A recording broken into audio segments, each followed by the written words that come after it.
Ever wonder what it was really like to be a medieval assassin? Forget the glamorous figures you see in video games, leaping across rooftops in pristine white robes. The reality was far grittier, far more desperate.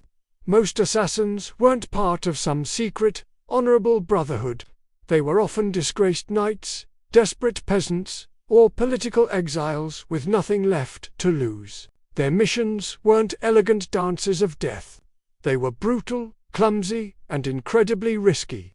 Poison was a favorite tool, often administered by infiltrating a kitchen staff, a job that could take months of living in constant fear.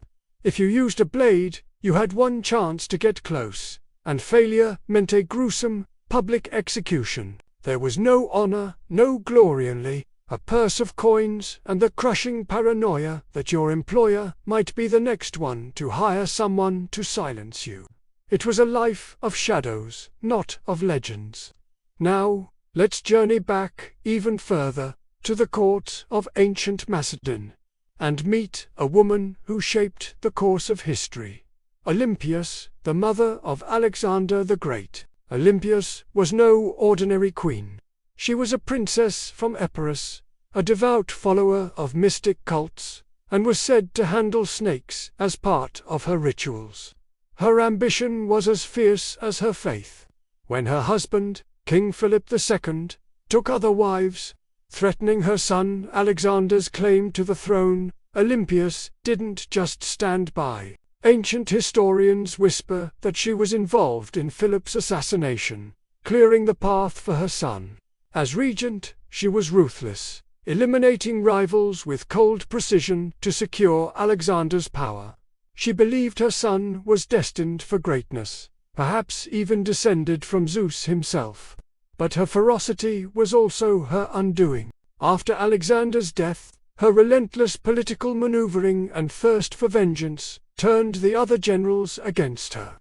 She was eventually cornered, tried, and executed, a tragic end for the woman who gave the world its greatest conqueror. From the brutal politics of Macedon, let's sail to the sun-drenched island of Crete, to a place where myth and history intertwine, the Palace of Nasser. For centuries, it was just a name in a legend, the supposed home of the monstrous Minotaur, trapped within an inescapable labyrinth. Then, in the early 20th century, archaeologist Sir Arthur Evans began to dig. What he unearthed was beyond anyone's wildest dreams. He found a sprawling, multi-story complex covering 6 acres, with over 1,000 rooms connected by winding corridors and staircases. There were vibrant frescoes of bull leapers and dolphins, advanced plumbing systems, and massive storage jars.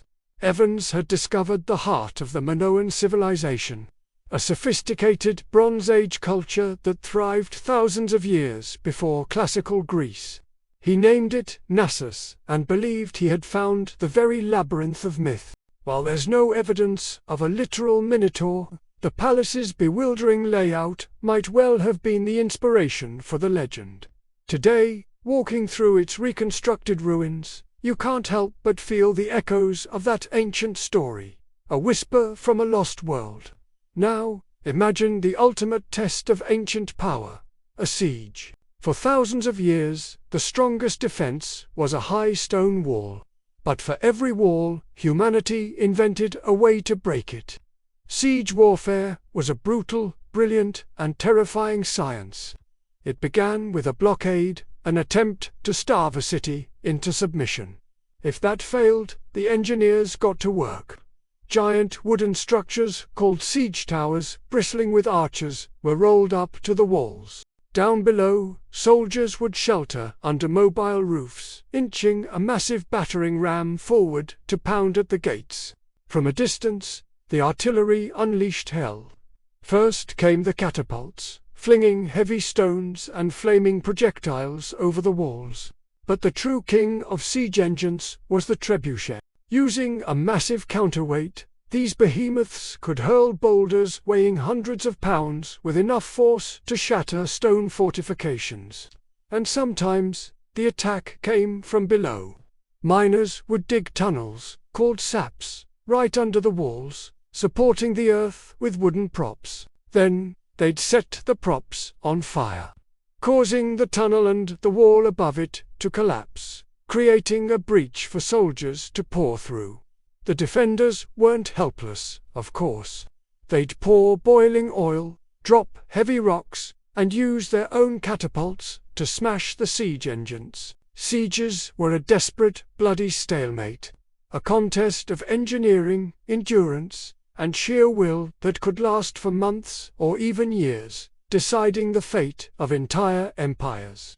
From the lonely life of an assassin to the ruthless ambition of a queen, the mythical labyrinth of Nasus, and the raw power of a trebuchet, history is filled with incredible stories. It shows us the dark, the brilliant, and the deeply human side of our past. I hope you enjoyed this journey through time. If you did, please like this video and subscribe for more deep dives into the stories that shaped our world. Thanks for watching.